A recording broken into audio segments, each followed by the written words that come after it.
Թութուջուր գյուղի նախնիները հիմնականում եկել են Բերդի տարածաշրջանի գյուղերից։ Առաջ այս վայրը եղել է սարատեղ և միայն 1820-ականներին ստացել է գյուղի կարգավիճակ։ Այստեղ նաև շատ արագ զարգացել է մեղվաբուծությունը։ Գյուղը շրջապատված է բարձրադիր գեղատեսիլ լեռներով, իսկ շրջակայքում կան անտառներ, որոնք հենց բնակիչների կողմից են տնկվել, ինչը վկայում է համայնքի բնապահպանական ջանքերի մասին։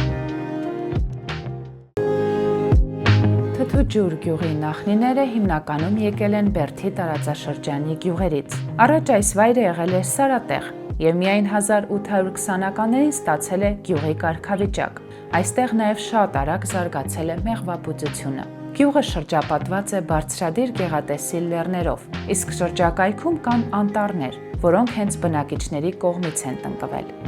ինչը վկայում է համայնքի բնապահպանական ջանքերի մասին։